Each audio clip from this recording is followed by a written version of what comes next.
Halo teman-teman, balik lagi di My Travel Vlog yang part 3. Jangan lupa nonton yang part 1 dan part 2 dulu sebelum nonton yang part 3 ini, karena part 3 ini tuh nanti kelongkap-longkap. Jadi teman-teman bingung nontonnya ya.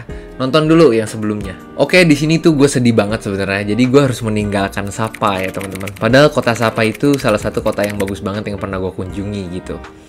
Ya, cuman dibilang ada sedihnya ninggalin kotanya, tetapi ada senangnya juga. Ya, karena gue tidak kedinginan lagi.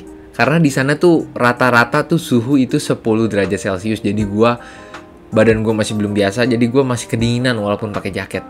Gue merasa tersiksa gitu, ya. But Sapa is very good, worth it, ya. Teman-teman wajib ke sana, ya. Luangkan waktu ke sana. Habis breakfast, langsung naik mobil kecil ke terminal busnya. Nah, biasa kita naik sleeper bus, teman-teman. Lagi-lagi sleeper bus, ya. Padahal gue udah muak sebenarnya naik sleeper bus, cuman mau gimana lagi? Itu salah satu alternatif yang paling cepat, jadwalnya banyak, dan juga harganya terjangkau. Selama perjalanan 7 jam, teman-teman, karena sopirnya baunya agak nyantai. Gue di Hanoi nih, kenalah scam, teman-teman, ya. Akhirnya kena scam nih. Jadi ceritanya orang tua gue itu order hotel di Agoda, order apartemen tapi bukan hotel. Ya, jadi pada saat kita sampai tidak sesuai foto, masuk lorong-lorong gelap dan lain-lain. Ya, jadi di foto bagus, tapi pada saat kita sampai sana realitanya nggak bagus. Udah gitu, kita naik taksi dong perjalanannya ke si apartemen yang scam itu. Nah, taksinya juga scamin kita juga. Di awal ngomongnya 50.000 dong. Tiba-tiba pada saat gua kasih duitnya 100.000, dikembaliinnya cuman 20.000 dong. Berarti lah berapa? 80.000. Nah, gue bilang, gue protes, ini kurang nih, ya. Ini kurang kembaliannya. Kok kembaliannya cuma 20.000? Kata taksinya, kamu kan berlima, jadi harganya 80.000. Terus saya bilang, nggak bisa, coba balikin lagi. Akhirnya dibalikin lagi 10.000 dong. Jadi jujur, teman-teman harus wajib bawa uang pas ya ke Vietnam, terutama di kota Hanoi ini. Karena banyak banget scam di sini. Ya, ngomongnya 50.000 tiba-tiba 80.000 ya. Aneh gitu loh, bingung gua. Makanya gue juga bingung, apa karena ini ibu kota ya, jadi banyak scam gitu. Karena di Sapa gue tidak mengalami scam sama sekali, orang-orangnya oke semua. Singkat cerita, karena apartemennya something, kita akhirnya cari penginapan lain deh. Akhirnya kita cari hotel sekitar sana. Jadi singkat cerita kita dapet lah hotel yang cocok buat kita. Jujur kota Hanoi ini sebenarnya gue kurang suka sebenarnya, karena mirip Jakarta, macet juga dan klaksonnya lebih gila dari Jakarta, teman-teman. Ya, kalau teman-teman nyebrang itu harus lihat kiri kanan loh, kalau enggak ntar bisa beneran ketabrak gitu. Nah, abis nyari hotel selesai, dapet, kita jalan lah sedikit, ketemulah banh mi. Banh mi itu yang seperti gue bilang, sandwichnya di Vietnam. Ya, harganya itu murah, sekitar 35.000 dong. Itu udah isinya sapi dan juga daging pork. Teman-teman bisa juga ya isinya ayam doang atau isinya sapi doang ya. Berarti kalau 35.000 dong, berarti kurang lebih rupiahnya tuh sekitar 20.000 lah. Akhirnya kita jalan sedikit, ketemulah nih salah satu makanan Vietnam, cuman gua nggak tahu namanya apa, gue lupa. Rasanya tuh kayak manis-manis begitu. Harganya cuma 15.000 dong, berarti kurang lebih 8.000 rupiah. Ya, kita dapat satu porsi ini 8.000 rupiah. Lumayan, ada 6 piece kalau nggak salah ya, apa 9 gitu, gue lupa. Di video teman-teman bisa lihat ya. Habis itu, namanya juga di kota, kita bingung ngapain, kita jalan aja lagi ya. Rencana kita pengen ke pasar tradisional ya sebenarnya. Jadi ke pasar tradisional tuh sekitar 2 km. Nah, akhirnya kita jalan nih kurang lebih 100 meteran. Ketemu lagi nih banh mi di depan seperti kantor pemerintahan Vietnam. Cuman banh mi-nya murah banget. Harganya cuma 25.000 dong. Itu udah bener-bener dapet telur, dapet daging beef sama daging pork. Jadi bener-bener komplit ya. Cuman dari segi rasa masih kurang enakan yang sebelumnya. Jadi menurut gua kalau gue suruh milih, gue mendingan beli yang sebelumnya karena lebih enak. Abis itu kita jalan ya sampai kaki bener-bener pegel. Kita nyampe lah pasar tradisional seperti kayak gelodok gitu ya teman-teman. Sebenarnya bukan pasar tradisional ya. Ini lebih kepada seperti pasar semi modern ya bisa gue bilang. Seperti gelodok lah di Indonesia. Jadi di sana kalau mau beli oleh-oleh itu murah banget ya. Kalau gue sendiri kan beli oleh-olehnya seperti buah kering, di sana banyak banget tuh teman-teman ya. Kalau mau beli oleh-oleh di sana aja lebih murah.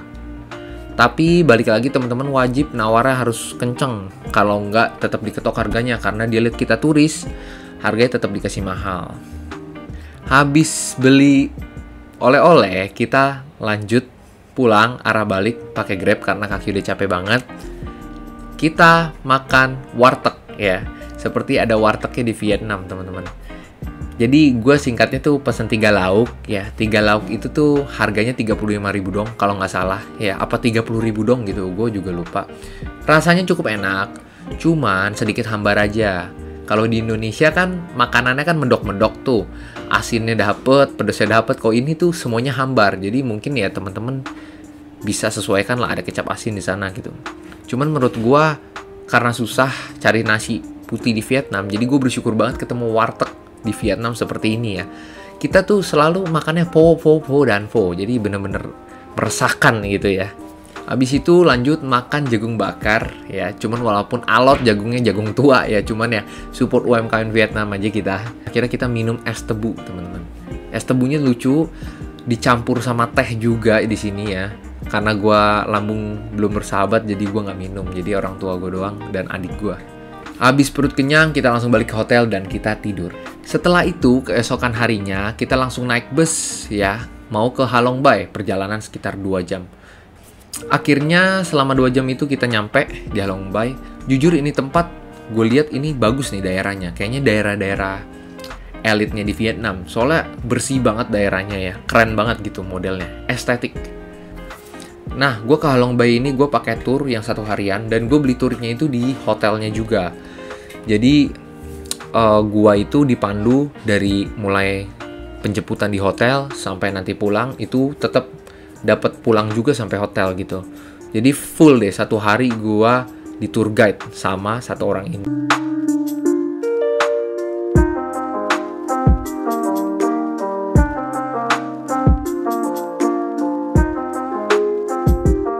Jujur gue rada bingung, Halong Bay ini sebenarnya bagus nggak sih gitu loh. Cuman gue agak ragu kan ya, bagus atau enggak. Ternyata gue kaget, seru gitu loh. Kita naik kapal dan juga ada view kayak bebatuan begitu.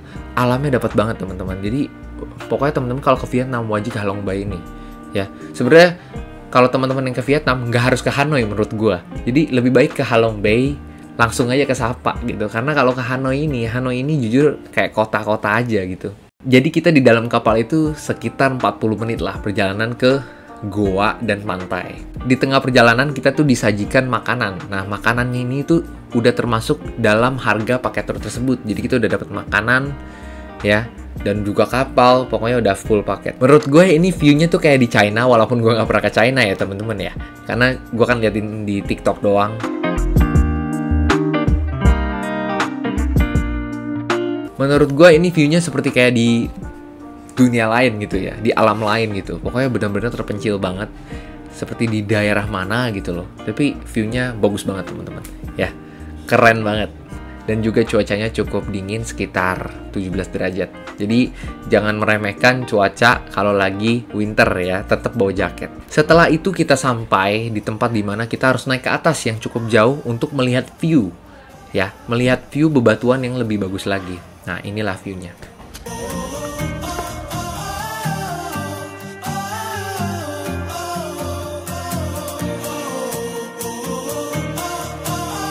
Setelah itu kita langsung coba turun dan coba langsung lihat ke pantainya nih. Pantainya luar biasa bagus teman-teman ya. Jadi sebenarnya menurut gue ini pantai buatan sebenarnya ya, karena pantainya kecil banget. Cuman tetap view-nya itu batu-batu gitu. Itu kayak unik banget gitu menurut gue, keren banget ya. Di pantai kan kita biasanya lihatnya apa? Ombak. Cuman ini kita nggak lihat ombak, kita lihatnya bebatuan, alam. Keren banget. Akhirnya kita balik lagi naik kapal selama 40 menit lagi. Di tengah perjalanan kita disajikan oleh tour guide, kita minum red wine. Cuman gue nggak minum karena lambung lagi tidak bersahabat di sana. Gue lagi kecapean.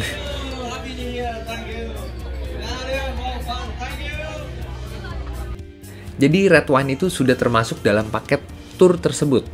Ya, jadi nggak usah bayar-bayar lagi. Jadi menurut gue termasuk murah sih ikut tour ya. Kesimpulannya Halong Bay ini dia punya alam yang unik dan berbeda. Jadi bagi teman-teman yang mau ke Vietnam, cobalah kunjungin Sapa, Halong Bay, dan juga Cat Cat Village. Katanya sih juga lumayan bagus. Cuman saat gue di Sapa gue nggak ke Cat Cat Village karena gue pikir di kota Sapanya udah bagus, ya udah kita nikmatin kota Sapanya aja gitu. Karena banyak lagi nanti ada Dalat dan lain-lain. Vietnam ini luas.